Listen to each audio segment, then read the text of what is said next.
आज हम R D Sharma के बुक से एक्सरसाइज 3.4 का क्वेश्चन नंबर 5 देखेंगे। ये क्लास 10th का क्वेश्चन है।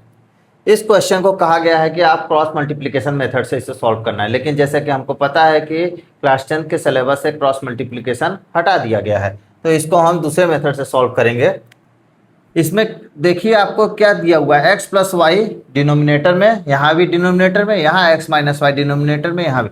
इसको हम डायरेक्टली इस तरह से सॉल्व नहीं करेंगे। इस तरह के क्वेश्चन जब भी आए तो आपको क्या करना है, लेट करके करना है। हम यहाँ लेट क्या लेंगे, 1/x प्लस वाई को लेट मान लेंगे a, और 1/x माइनस वाई को b मान लेंगे। क्लियर है। अब ये वैल्यू हम दोनों इक्वेशन में पुट कर देंगे। तो अगर यहाँ इसको लिखेंगे तो क्या लिखेंगे, देखिए 57 into 1/x plus Y plus का 6 इंटू 1/x माइनस वाई। इसको हम इस तरह से अलग अलग लिखे हैं कि बच्चों को क्या नाम है, ए और बी वैल्यू पुट करने में बड़ी समस्या आती है। वो क्या करते हैं, 57/a कर देते हैं, जबकि 57/a नहीं, 57a होगा यहाँ पे। क्लियर है। इसलिए इसको अगर आप अलग तरीके से लिखेंगे तो बहुत ईजी वे में आपको समझ में भी आएगा कि करना क्या है एक्चुअल में। ये इक्वेशन 1 मान लिया। इसी तरह इस सेकेंड वाले में भी देखिए इस तरह से 38 into 1/x plus Y plus 21 into 1/x minus Y. तो ये क्या हो जाएगा, 38a प्लस का 21 का b प्लस टू 9। ये इक्वेशन 2 मान ली। अब हमें इक्वेशन 1 और 2 में देख रहे हैं, हमें क्या करना है, कोफिशिएंट बराबर करना है। b का देखिए a का कोफिशिएंट 19 2 जा 38 और 19 3 जा 57 है। तो इसमें यहाँ देखिए 19 इंटू 2 और 19 इंटू 3, मतलब अगर इसमें हम 3 से और 2 से मल्टीप्लाई कर दे तो बराबर हो जाएगा। बात क्लियर हो रही है। जैसे कि 19 इंटू 3 और 19 इंटू 2, इस तरह से आप अगर इसका फैक्टर कर देते हैं तो अब इन दोनों को बराबर करने में देखिए ये दोनों तो बराबर हैं। क्लियर है। अगर इसमें 2 से मल्टीप्लाई कर दें, इसमें 3 से मल्टीप्लाई कर दें तो बराबर हो जाएगा। यहाँ क्लियर है। एकदम इजी वे में मैं बता रहा हूँ किस तरह से आप इतनी बड़ी नंबर को 57 और 38 आपको नहीं समझ में आ रहा होगा, हम किस नंबर से मल्टीप्लाई करें। तो इसका तरीका होता है कैसे फैक्टर करके देखा जाता है। 57 का फैक्टर हमने किया तो क्या है, 19 इंटू 3। 38 का फैक्टर किया 19 इंटू 2।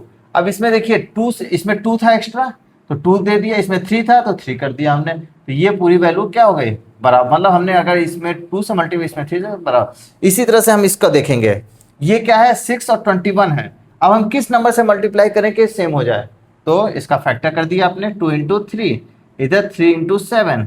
ठीक है। अब देख रहे 3 दोनों में है, इसमें किसकी कमी है, 7 की, इसमें किसकी कमी है, 2 की। बराबर हो जाएगा। क्लियर है। तो आप किसी को भी आप चाहे तो फैक्टर बराबर कर सकते हैं। चलिए हम इसको बी वाले को ही करते हैं। बी वाले में 1 वाले में क्या मल्टीप्लाई करना पड़ेगा, 7 का।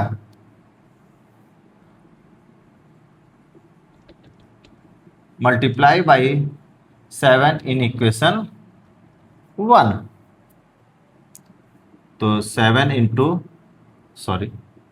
57a प्लस का 6b इक्वल्स टू 5। तो 7 7 जा 49, कैरी 4, 7 5 जा 35, 35 और 4 39 a प्लस 7 6 जा 42b, 7 5 जा 35। इक्वेशन 3। इसी तरह से इसमें किससे मल्टीप्लाई करना पड़ेगा, 2 से मल्टीप्लाई करना पड़ेगा। तो मल्टीप्लाई बाई 2 इन इक्वेशन 2। तो 2 into 38a plus 21b equals to 9। तो 2 8 जा 16, 2 3 जा 6 1 76, a प्लस का 42b इक्वल्स टू 18। 4 हो गया। अब आप देख रहे होंगे b का कोफिशिएंट दोनों में क्या है, सेम है। हम क्या करेंगे, ऐड के सब्ट्रैक्ट करेंगे। क्यों, क्योंकि दोनों में साइन क्या है, सेम है। Subtract equation 4 from equation 3।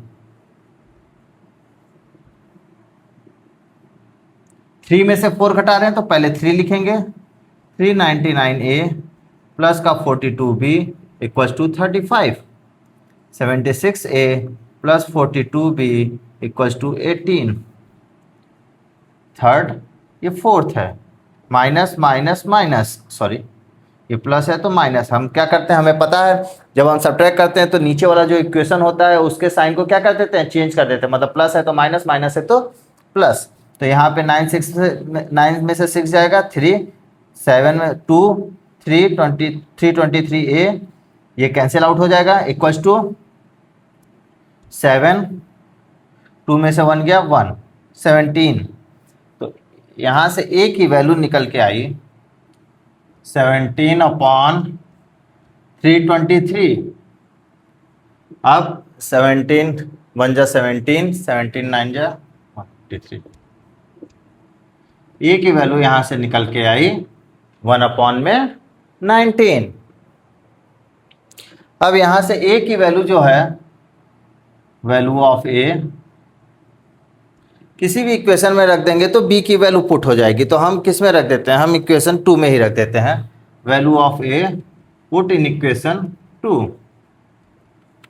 तो इक्वेशन 2 क्या है आपका, 38a प्लस का 21b इक्वल्स टू 9। तो 38 इंटू 1/19, a की वैल्यू रख दी है हम यहाँ पे। तो 19 2 जा 38, तो 2 प्लस का 21b इक्वल्स टू 9, उधर जाएगा तो 7 हो जाएगा। तो b की वैल्यू आई 7/21 इक्वल्स टू 1/3।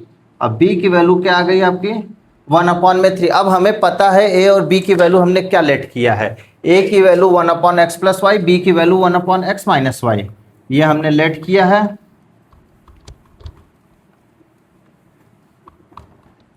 तो यहां से a की वैल्यू हमने लेट किया है 1/x plus Y equals to 1/19। तो x प्लस वाई की वैल्यू यहाँ से क्या निकल के आ गई, 19। ये इक्वेशन हमने शायद 3 4 लिया था, ये 5 ले लेते हैं। और b की वैल्यू हमने लिया था, लेट किया था x minus Y equals to 1/3। तो x माइनस वाई की वैल्यू यहाँ से आ गई 3।